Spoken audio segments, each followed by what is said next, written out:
बिस्मिल्लाहिर्रहमानिर्रहीम। अस्सलाम वालेकुम। अल्लाह ताला आप सबके लिए हमारे लिए आसानियाँ पैदा करे, आमीन सुम्मा आमीन।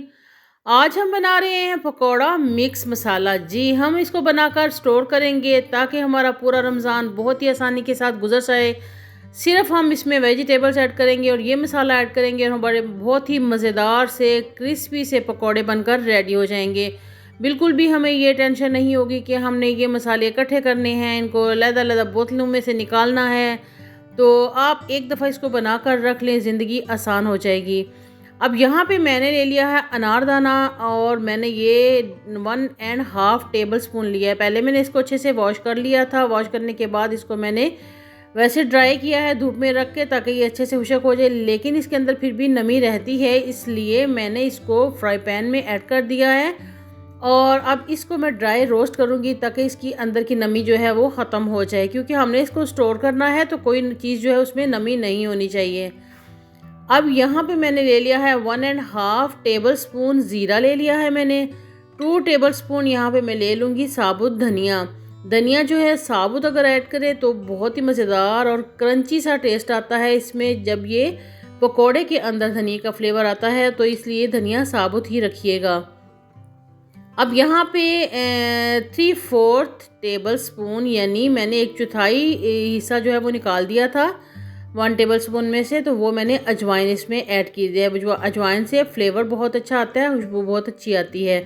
बस इनको हम ड्राई रोस्ट करेंगे, बहुत ज़्यादा रोस्ट नहीं करना, बस ये है कि इनकी अच्छे से स्मेल आने लग जाए तो ये हम मसाले में ऐड करेंगे। और ये ड्राई रोस्ट किया हुआ मसाला, इसकी खुशबू बहुत देर तक रहती है, बहुत ही अच्छी लगती है। अब इसको हमने बाउल में निकाल लिया और इसको हम ठंडा होने देंगे।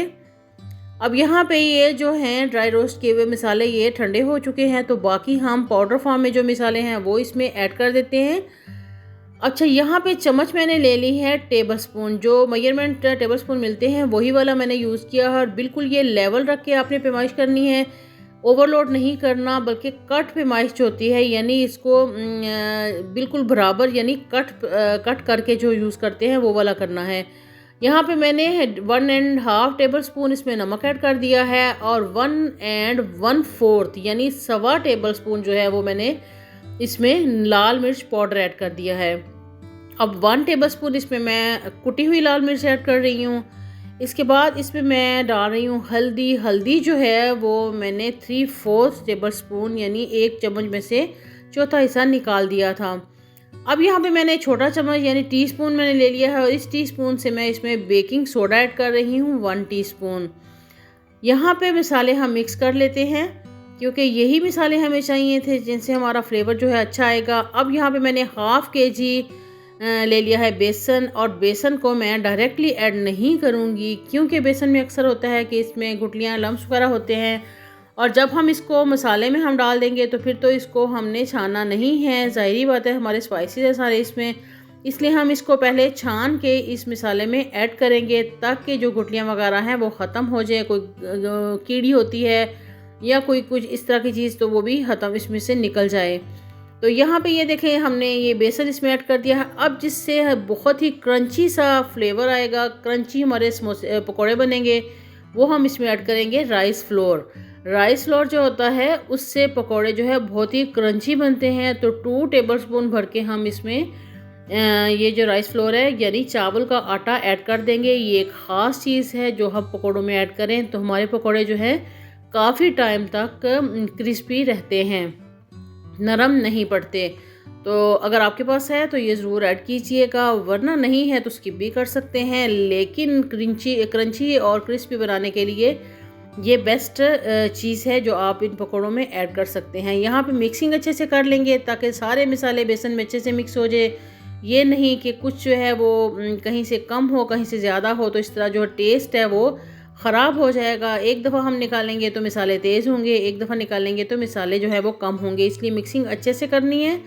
अब यहाँ पे मैंने एक जार ले लिया है और अंदर से बिल्कुल खुशक होना चाहिए। आप जिप लॉक बैग भी ले सकते हैं, एयर टाइट बॉक्स भी ले सकते हैं। यहाँ पे मेरे पास ये बोतल थी तो मैंने ये बोतल ले ली है और इसके अंदर ये मैं ऐड कर दूँगी।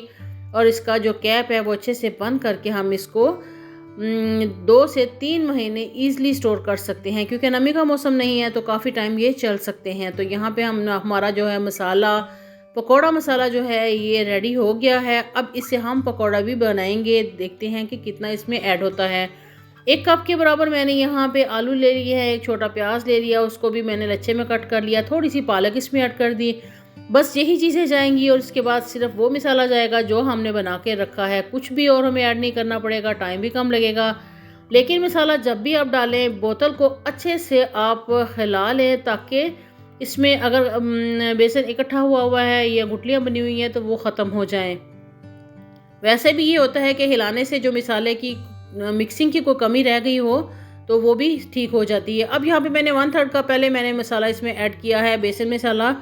तो इसको मैंने मिक्स किया तो मुझे कम लग रहा था, फिर 1/3 कप मैंने और इसमें ऐड कर दिया है। एक दफ़ा ही आप ना ऐड कीजिएगा, जितनी आपको ज़रूरत हो, जितनी आपने चीज़ ली है उस हिसाब से आइडिया हो जाता है कि हमें इतना ही बेसन चाहिए तो वो आप ऐड करें। सिर्फ ये है कि स्पाइसेस आपको और डालने की ज़रूरत नहीं है, बस पानी थोड़ा थोड़ा करके डालेंगे। और ये देखें हमारा मिक्सचर जो है बहुत अच्छा सा रेडी हो गया है। अब ऑयल मैंने गर्म कर लिया था, गर्म ऑयल चेक करने के लिए मैंने इसमें 1 आलू का पीस भी ऐड किया था। तो ऑयल अच्छे से गर्म होना चाहिए, ठंडे ऑयल में हमने पकौड़े नहीं डालने वरना पकौड़े बिखर जाएंगे। और मीडियम टू हाई फ्लेम पे हम इसमें पकौड़े ऐड कर रहे हैं और जब हम इसकी साइड चेंज कर लेंगे यानी पकौड़े अच्छे से सेट हो जाएंगे तो फिर हम फ्लेम इसकी मीडियम कर देंगे और लो फ्लेम पे इसको कुक नहीं करना। इससे एक तो ऑयल इसके अंदर बहुत ज़्यादा जज़ब हो जाएगा, दूसरा ये है कि ये अंदर से सॉफ्ट बनेंगे, क्रंची नहीं बनेंगे। इसलिए मीडियम फ्लेम पे हम इसको कुक करेंगे और बहुत अच्छा सा कलर जब आ जाएगा तो इनको हम डिश आउट कर लेंगे। तो ये देखिए माशाल्लाह से इनकी लुक देखें, आपको नज़र आ रहा होगा कि कितने ये क्रिस्पी लग रहे हैं। तो बस इसी तरीके से आप भी रमज़ान में ये मसाला बनाकर रख लें और यकीन माने कि आपका रमज़ान बहुत आसान हो जाएगा। पकोड़े तो हर घर में डेली ही इफ्तारी में बनते हैं, तो आप भी इसको ज़रूर ट्राई कीजिएगा और मुझे फ़ीडबैक दीजिएगा कि आपको मेरी ये रेसिपी कैसी लगी। अगर वीडियो अच्छी लगी है तो लाइक लाजमी कीजिएगा, दुआओं में याद रखिएगा। इंशाल्लाह किसी नई रेसिपी के साथ फिर मिलती हूँ। अल्लाह हाफिज़।